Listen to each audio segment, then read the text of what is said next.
Is Saudi Arabia's economy collapsing? Saudi Arabia, like many countries, is ruled by short-term thinking. But the House of Saud is making its mistakes in a part of the world where the phrase, heads will roll, has retained its literal meaning. Welcome to the Atlantis Report. The Saudi economy is transitioning away from petroleum-based industries through reforms and diversification due to sustained lower oil prices and unsustainable budget deficits. The economy is not in collapse, but there are many changes taking place, and some have been more challenging than others. External consultants, including McKinsey and Palladium, are strategically assisting KSA leadership through this developmental process under the Vision 2030 plan. The short-term, commercialist thinking of Saudi Arabia's leaders is doing them in. Here is a rundown of Saudi Arabia's current economic situation. The per capita GDP is $21,096, highest of all the mostly Muslim countries, though it is slightly down from last year. Petroleum accounts for 90% of exports.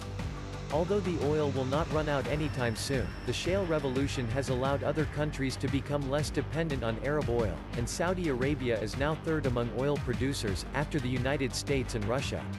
Saudi Arabia's leaders have been talking about the need for diversity for a long time, but no change is forthcoming. Income inequality is very high, and the youth unemployment rate is 25%. Saudi Arabia closed out 2017 with government debt at 17% of GDP, up from 2% 3 years earlier. At its core, Saudi Arabia's economic system consists of a wealthy elite pursuing highly profitable, albeit short-term economic successes, while a large class of forgotten, obsolete peasants grows increasingly dissatisfied with the whole operation. Ever since the first oil was found, back in 1921 by British geologists, it has put a full 50% of its entire oil revenue into the Saudi Development Fund.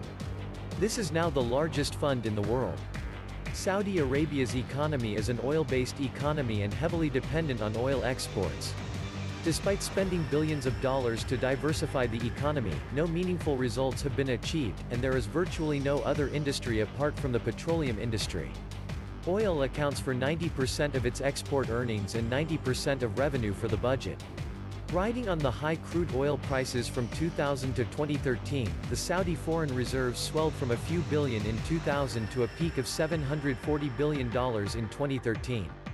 Basically, the whole economy and the existence of the Saudi regime are dependent on oil. If oil was not discovered in Saudi Arabia, the only thing Saudi Arabia would be exporting in 2019 would be dates, camels, and maybe sand. Politics and society. Saudi Arabia is a medieval-style Wahhabi monarchy that has repressive laws and restricts basic laws of freedom. The courts function in accordance with Islamic law called Sharia. Social spending is the glue that holds the regime together. The Saudi monarchs have been throwing money around for decades to quieten any dissent and maintain power. Citizens pay no tax on income. Subsidized petrol costs about 10 cents a liter. Electricity is given away for 2 cents a kilowatt-hour. There are generous social welfare schemes which include everything from free healthcare to a free burial and everything in between. The biggest supporter of the so-called Arab Spring was worried about the revolution reaching its borders. Spending on patronage exploded after the Arab Spring as the monarchy tried to smother any dissent within its kingdom. Bonuses to state employees, increased pensions, higher unemployment benefits, or simply big handouts were given to distract the public attention from the uprisings in the Arab world. All this was possible and affordable because oil was selling at $140 per barrel. Shale oil industry. With significant recent advances in technology for shale oil extraction, the production of shale oil saw a steady increase from 2011 onwards. The high oil prices worked in favor of shale oil producers as many projects which were not feasible earlier were able to generate profit because of the booming oil prices. The shale oil industry started producing oil in record amounts. Even though these numbers were not huge if compared to OPEC oil production, they were enough to influence the global oil market. Global oil prices fell slightly due to the shale oil industry. So what was Saudi Arabia's reaction to shale oil? Saudi Arabia, which has built its welfare state around the assumption that oil prices go only one way, that is up, started feeling the pinch of falling oil prices. In late 2014, Saudi Arabia discovered that supply has a direct effect on price. They came up with a brilliant plan. They decided to increase oil production. Saudi Arabia believed that the oversupply would reduce oil prices to a level where the shale oil industry would go broke and wouldn't be able to continue with production, thus making Saudi Arabia the undisputed king of the global oil market. Even though a large number of shale oil producers were US-based, Saudi Arabia had the blessing of the USA because the strategy would supposedly hurt Russia also. The plan was put into action, and Saudi Arabia was saying, what could possibly go wrong? Effects on global oil market. Saudi Arabia was, indeed, right. The increased oil production by Saudi Arabia started affecting crude oil prices. Saudi Arabia was hoping a manageable decrease in price would put the high-cost shale oil industry out of business. In the past, whenever crude oil prices dropped, they bumped back to previous prices quite quickly, so it seemed as if Saudi Arabia would kill off the competitors, and oil prices would rise again. In the worst-case scenario, Saudi oil wells are the cheapest to run, so there is no way anyone could beat them at their game. Saudi Arabia had played its cards right. Many shale oil wells had to shut down, the Russian economy was hurt by falling oil prices, and countries like Algeria and Venezuela were crying in pain while the Saudis were laughing. The prices dropped to $80 a barrel, which prompted a meeting of OPEC countries, which are responsible for 40% of world production. Countries like Iran and Venezuela wanted Saudi Arabia to cut back production to stabilize oil prices, which were in free fall. But Saudi Arabia was not in a relenting mood. Saudi Arabia's dream turns into nightmare. Though the Saudi strategy seemed perfect on paper, it was deeply flawed.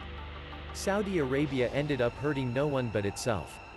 Shale oil extraction costs more than an oil rig, but with advances in extraction technology, it's not considered high-cost drilling anymore. To give you an idea, a shale oil well in Texas costs less than digging in the Gulf of Mexico or the Arctic. So even though some shale oil wells had to shut down, the high-yield wells were still profitable, and shale oil production hit a record high. Russia is among the largest exporters of oil and gas, but it's not entirely dependent on these exports. Gold, diamonds, precious metals, iron, wheat, etc. are among the other Russian exports. Russia has a sophisticated defense industry worth billions of dollars.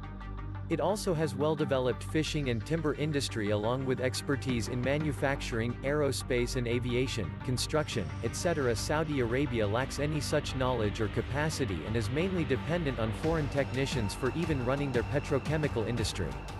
There has also been a general decline in the demand for oil, so there are several other factors affecting the oil industry.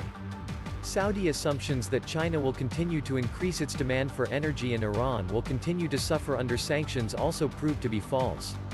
Saudi Arabia not only failed miserably, but it also ended up hurting its own economy more than anyone else's. Current oil market. Saudi Arabia might have started this price war, but it's like a helpless beached whale now. It has lost control over the market price.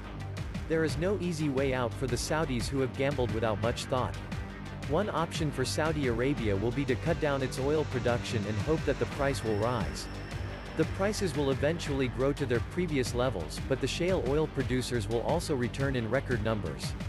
This will also result in other countries grabbing their market share. Sanctions on Iran have also been eased, and Iran will add another 1 million barrels to the oil market. The Iranians would love to hurt the Saudis even further by supplying more oil. The other option is to be patient and see what happens. The patience game is a costly affair. Saudi Arabia might run out of money well before it runs out of patience. So things are not looking good for Saudi Arabia. Will Saudi Arabia go bankrupt? I don't think Saudi Arabia will go bankrupt. At least, not just yet. Remember the $740 billion foreign reserves? They are very handy, but they have been shrinking at an unprecedented pace. A whopping $70 billion are already gone in less than a year. The costly Saudi welfare state is built around petrodollars. The Saudis need oil prices to be at $110 per barrel to balance their budget. At the moment, the Saudis need $5 minus $10 billion a month to fill in the gap. If Saudi Arabia keeps taking out the money from foreign reserves, by 2020, it will be empty. The other option will be to borrow money. Borrowing money saves them from dipping into foreign reserves, but it doesn't change the fact the government has no means to make up for the huge budget deficit. Saudi Arabia's foreign reserves might be significant, but so is its population. If you calculate per capita foreign reserves, they are more comparable to Jordan or Thailand. Saudi Arabia's economic growth over the past decades has been fueled by petrodollars. If the petrodollars are gone, it's quite likely the economy will also stagnate. Saudi Arabia is also involved in a costly war against Houthis in Yemen and heavily involved in funding and supplying weapons to Islamists in Syria. Saudi Arabia's entire military buildup is dependent on foreign imports, and defense accounts for 11% of the annual budget. If oil prices rebound before Saudi Arabia runs out of cash, the House of Saud will breathe a sigh of relief. If Saudi Arabia runs out of money, then the monarchy has other things to worry about than bankruptcy, like saving the regime because the Arab Spring may finally arrive in the kingdom. This was the Atlantis Report. Please like, share, and subscribe. Thank you.